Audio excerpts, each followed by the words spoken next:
Hello and welcome to another modelling video. This is Alan from the mokanaman at YouTube with another modelling video.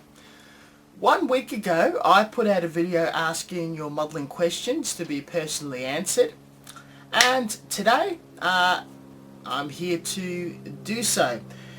The interest was kind of short this time round, though we've got some more complicated questions to explore, as well as a couple of questions I've been asked in various forms of the internet that I'll probably just share with you guys. Anyway, all due, let's get straight into it.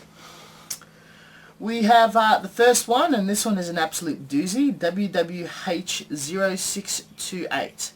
Hi Alan, I have an old 1/100 kit F90.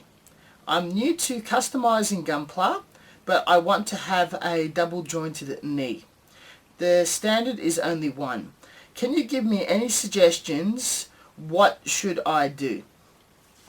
Adding extra articulation is probably one of the most complicated tasks in gunpla modelling. Modelers that successfully pull it off on inarticulated no grades, SDs, whatever, normally seem quite experienced or highly thought of, though with a lot of attention and design and scratch build it can be very possible, but it involves a lot. Now there's two ways to go about it. You can buy yourself a very cheap, very small master grade, something like a GM or whatnot, dismantle the knee joint and somehow install its that and other joints throughout your kit by gluing it and putting it inside, and if you have ever any extra gaps you fill with styrene or whatnot, or if shelling out $30–40 for a kit just for a couple of parts is not a cup of tea, I've got a very handy design that I could share with you on how to build a device that would fit in the knee. No polycaps, just styrene or whatever material you can get your hands on. Here is my document. So what you need to do is build a U-piece, about 1 to 2 mil thick styrene with 4 holes matching perfectly. 2 long pieces. Now these lengthy pieces will stick into each leg and be cemented, glued, puttied, whatever, and 2 pipes that would butt joint and go straight in there. You'll have a device like this, and each leg will bend all the way back in, and this front surface here would be your knee. So you decorate this as the knee, you connect the leg bit on each side. You might have to do some trimming, some cutting, some playing around, lots and lots of work. I'm not going to pretend it's going to be easy, though this is the basic design that you want, and you want to make it absolutely stiff and tight as humanly possible. If it's floppy it's going to keep falling like an old no grade. So when you find a bit of tubing like that, make sure it's slightly smaller or the exact size as the hole, and it needs to be a struggle where you have to actually hammer it in instead of just goes in loosely. All in all, this is a design, or like I said, you can pinch the polycaps and joints off a master grade kit. If you can get one second hand, broken, already built cheap, that would probably be the way and the easiest way to go about it. By all means, they are not the only methods of adding extra articulation to your kit.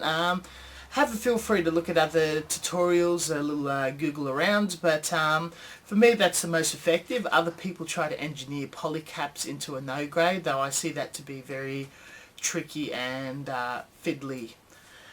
Next question. Dark Rukiers.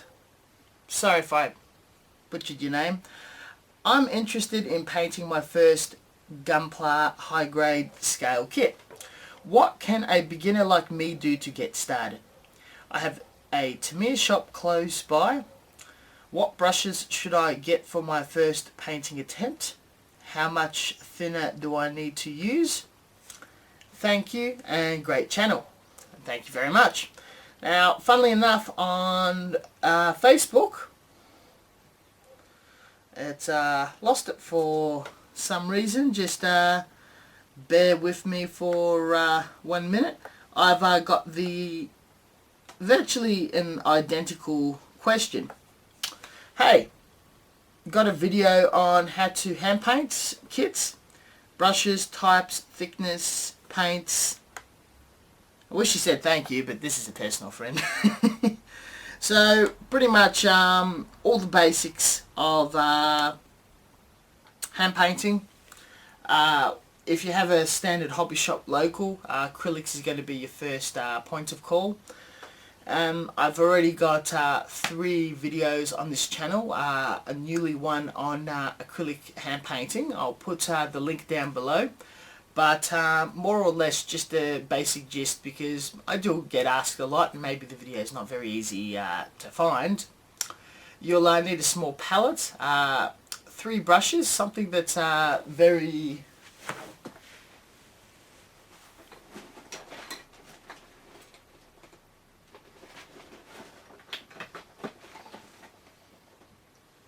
There we go.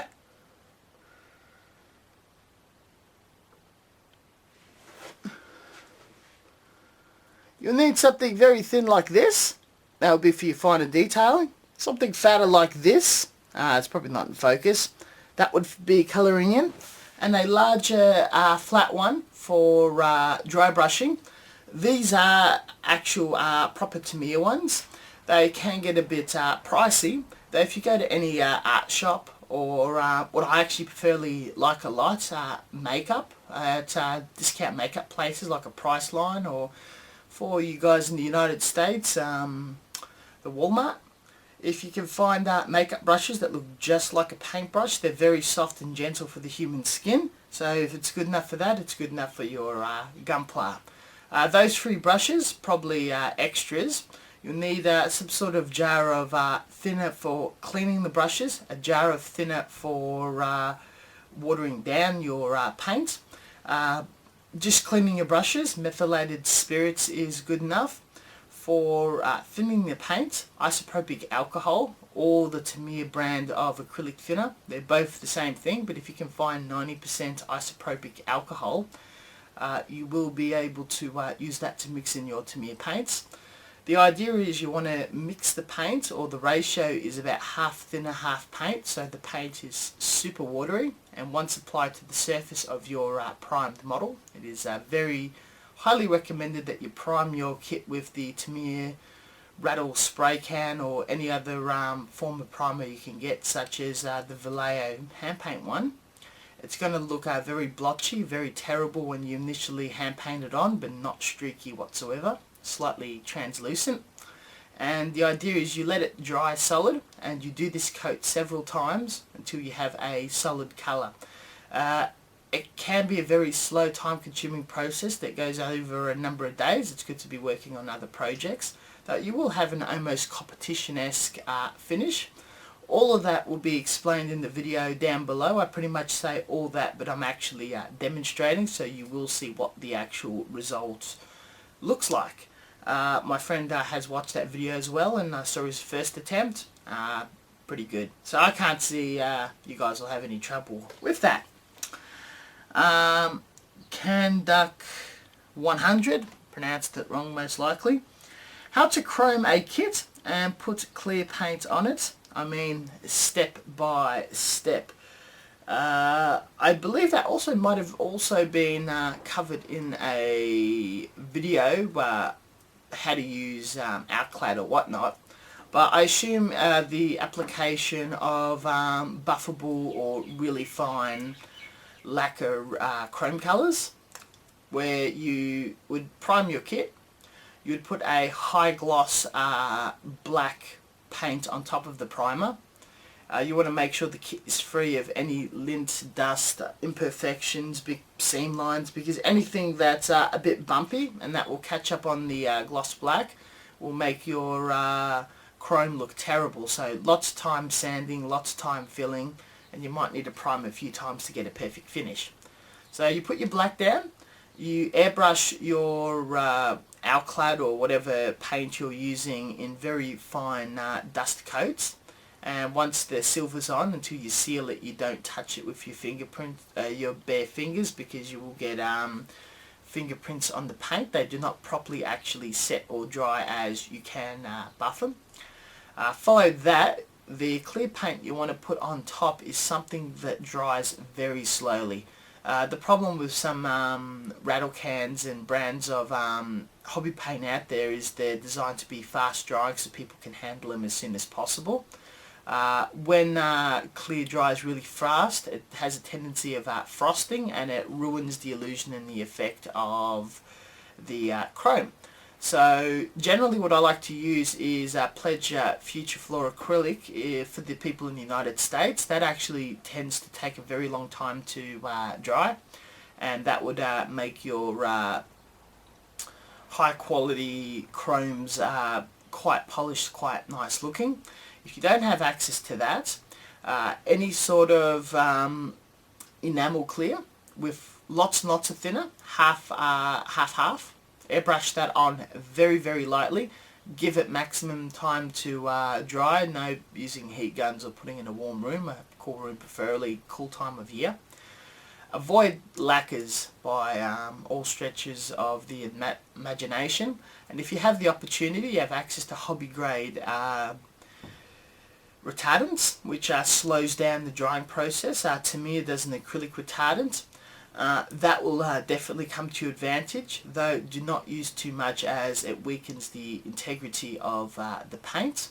Though generally anything that's enamel, acrylic, lots and lots of thinner, and it will take ages to dry, and that will lead to a very shiny finish. I think I'm going around in circles here, but that I'll put a video down for you as well, and you can have a relook at that. Crazy Gamer 362, how do you paint camouflage and weather your tanks and aircrafts? Military question. I haven't received one of these before on these videos, though I've done a few aircrafts, lots and lots of tanks. Weathering tanks and aircrafts are two different camps. They're two different beasts, materials, paints, whatnot. Aircraft is very light weathering. You have to consider that dust will fall off a plane when it takes off and fly, though you're going to get little scratches and dents on the part of the wing where the gentleman's going to be walking across. It's going to be dirt caught in panel lines and whatnot. So generally, once it's painted, some sort of wash is in order to darken the panel lines. Probably some paint chips and dry brushing here and there, and maybe around the wheel wells and underneath a little bit of dirt dry brushed. If it's an actual flying model, then no application of dirt at all. Very simple. The less the better for aircraft. With tanks, I go through the same process in all my videos, and I really should make a tutorial in the future. It's something that is on my mind. I always apply a black sludge wash to capture all the detail, panels, whatnot, followed by dry brushing the edges with either a dirt colour or a very, very dark paint chip colour. Then some pigment weathering throughout, mostly around the wheels, the bottom, the fronts, maybe a tiny amount on top to get a dirt rough and rumble effect, all sealed with a matte finish, or matte clear finish. If you're applying the MIG production pigments, they must sit on Tamiya acrylic matte, so you might want to spray that, do your MIG weathering, seal it, and seal it again with another coat of Tamiya. Regarding camouflage, there's two types of camouflage that can be applied on the kit when you see real military machinery in person: soft edge and hard edge.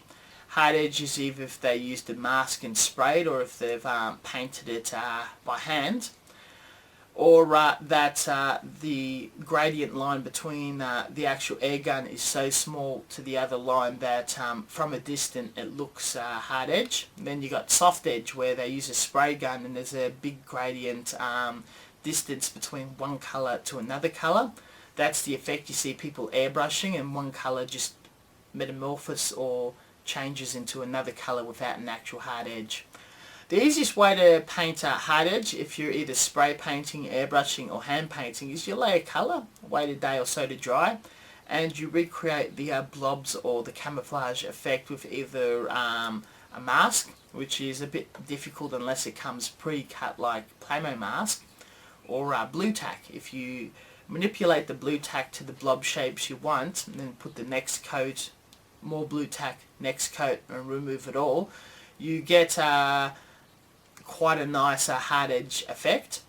With soft edge, you need to do that by hand with an airbrush. I believe there is a video of that. I'll put that in the description section.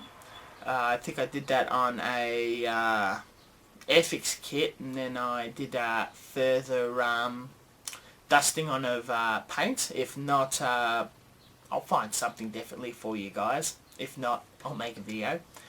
But generally, you try to get as thin and nice of a perfectly clean line out of your airbrush practicing on a piece of paper. And you might draw a box on a piece of paper the size of your model and try to replicate the effect. And if you feel that you can paint within that small distance at the size of your model and the correct blobs or shapes in soft edge, have a go at your model. If you make a mistake, don't stress. You can strip back the paint or whatever and start afresh. If you're happy with it, fantastic. Just take your time, and realistically, applying camouflage soft edge is not as hard as it appears to if you've got your airbrush in working order, correct air pressure, correct thickness of paint, you're not spluttering, and you're doing fairly neat lines. Event Horizon Gunpla. The questions below are great. Hope this Q&A session is a hit, mokanaman.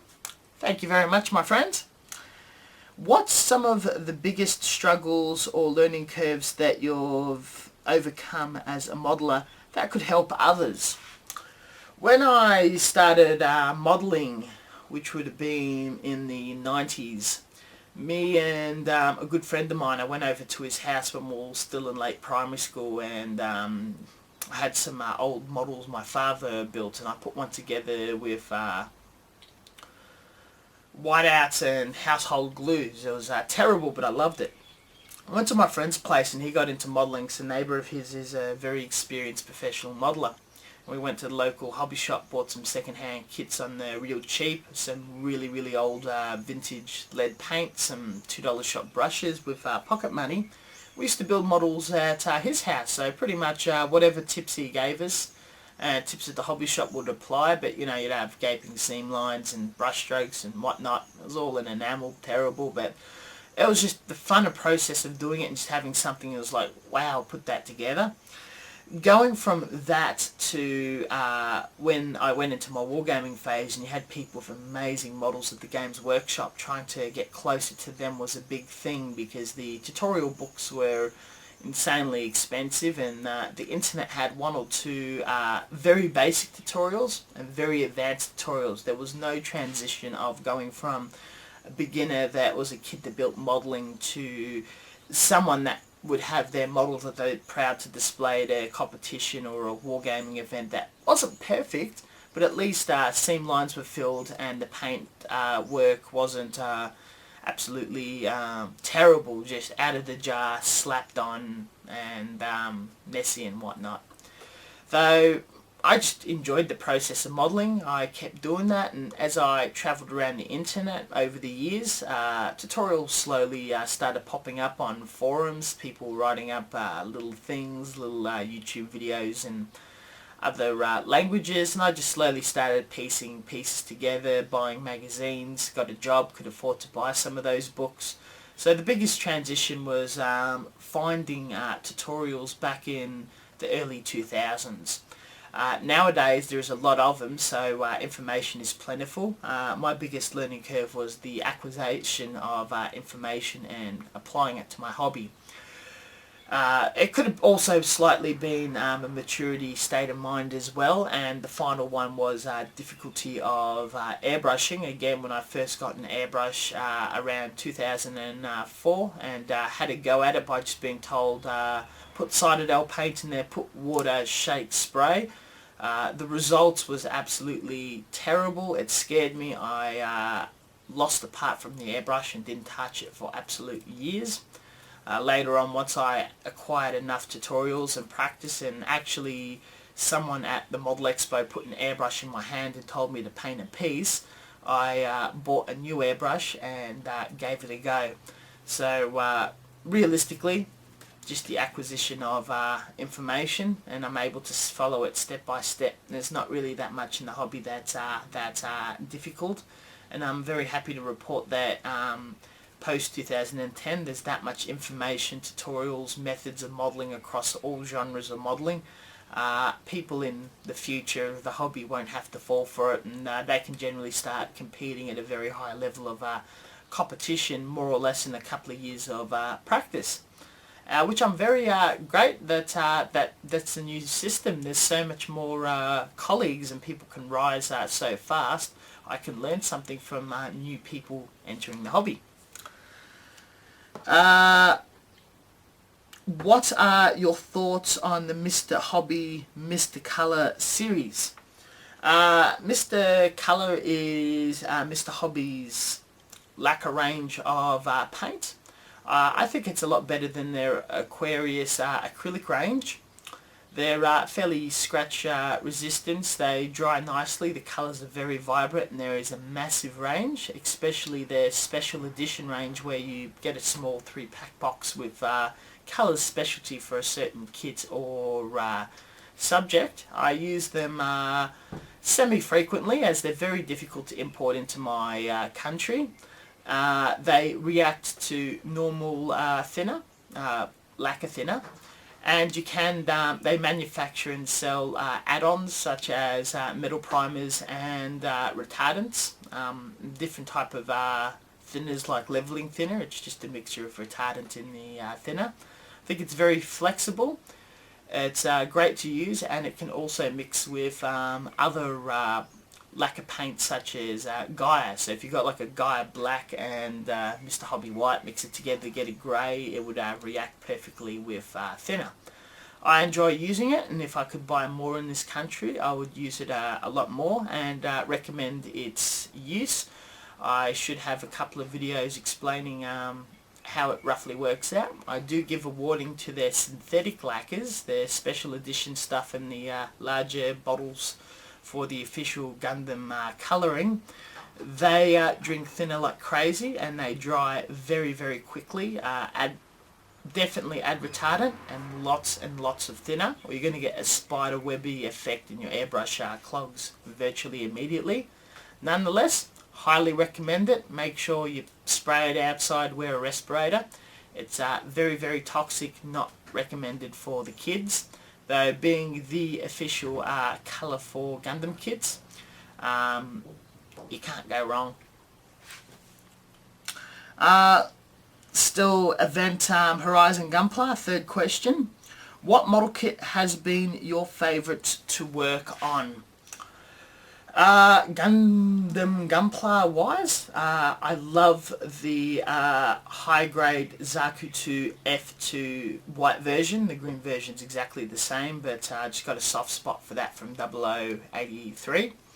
That's just the perfect and best Gundam kit I've ever built, and I think it's quite amazing. There's only like 2 seam lines, the articulation, look, everything about it is just right, and there's virtually very little effort with a rattle can, some little modelling knowledge that you can turn that Zaku into an absolute amazing model.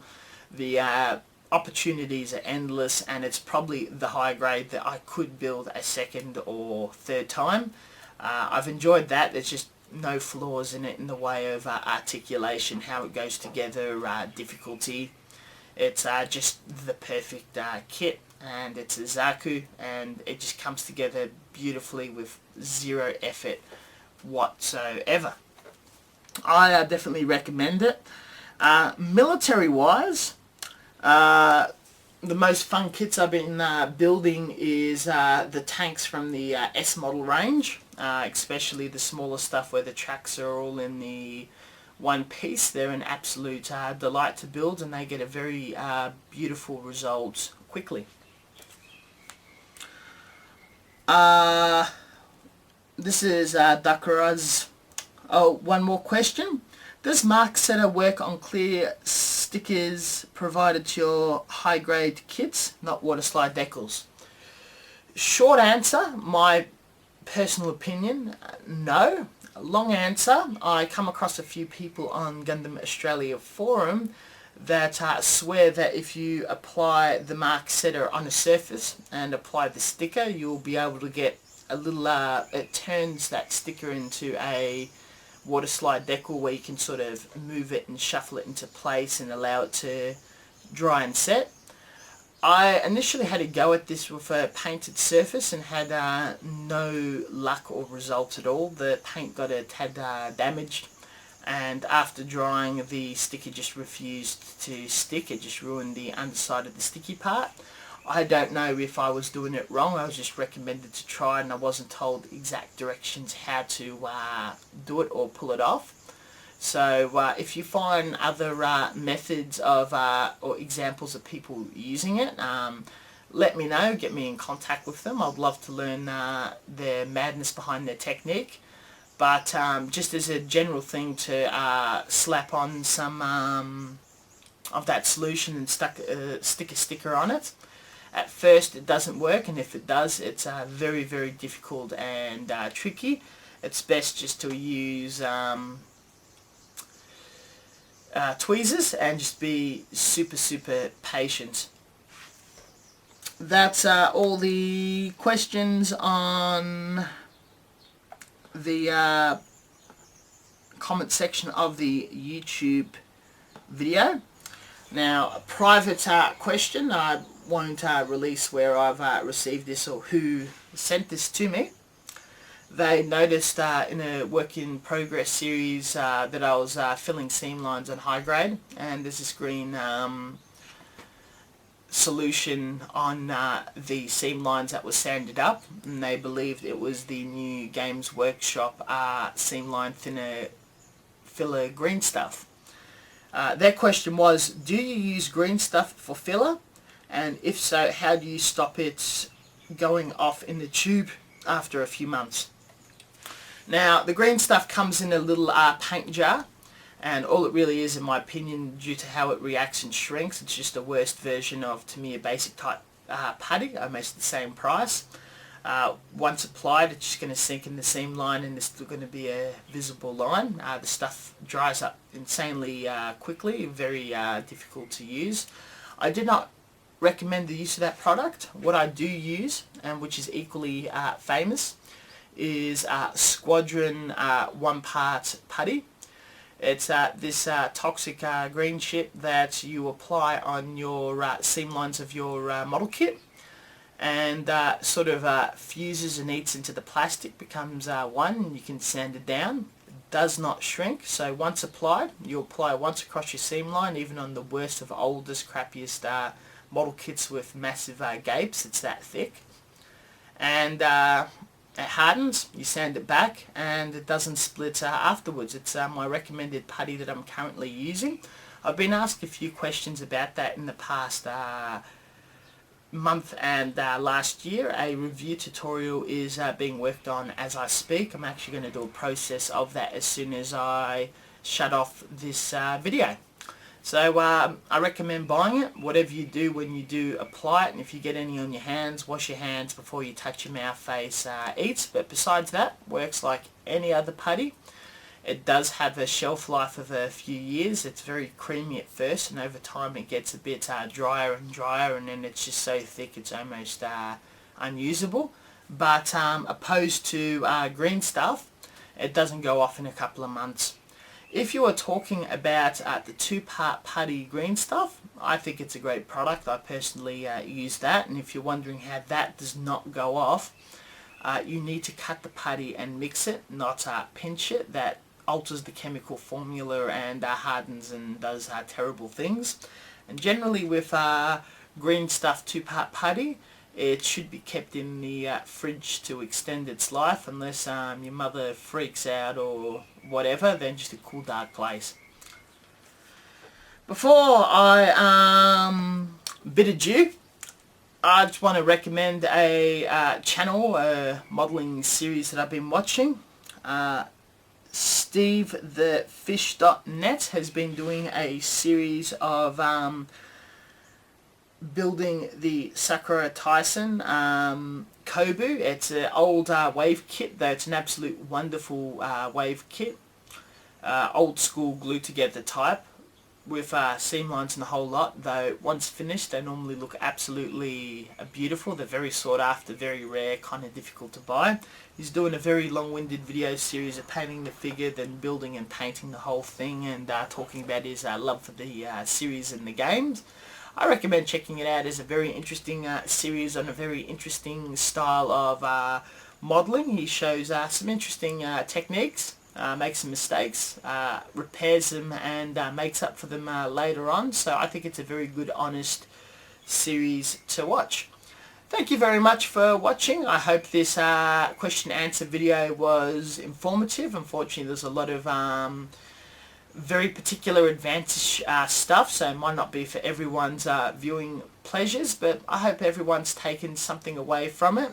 Below is the comment section. You can ask further questions, clarifications, or discuss or disagree with anything I've had to say. This is a fully interactive YouTube channel. You are free to PM me or ask any question on any video, as long as it gets picked up by the Google Plus system. But generally I've got it set up that I respond to whatever questions are left on the YouTube channel or actual page. If you phrase the comment into a question, it will be answered no matter what. If it's just a generalized comment, I always read absolutely everything. Though as far as I know, if you can't if you haven't gotten a response from me, I always answer to PMs, and at the very bottom of the information bar is the Facebook page for the Mokanaman. I always answer PMs and questions on there as well. Those are the two mediums I visit on a daily basis, and happy to have discussions and help people at any time, not just this video series. All in all, I'll definitely do this a few more times this year. I don't do them enough, but very busy individual, trying to do more than one video a week can be a bit tricky. Next week, besides the upload of another military tank, midweek I will do another update on my Gunpla Builders World Cup 2014 work in progress. I've got more progress on that. And for the foreseeable future, there's just going to be a few more tank builds until we get some interesting Gunpla and tutorials going. Thank you very much guys for watching, and as always, till next time, catch you guys later. Have a nice day.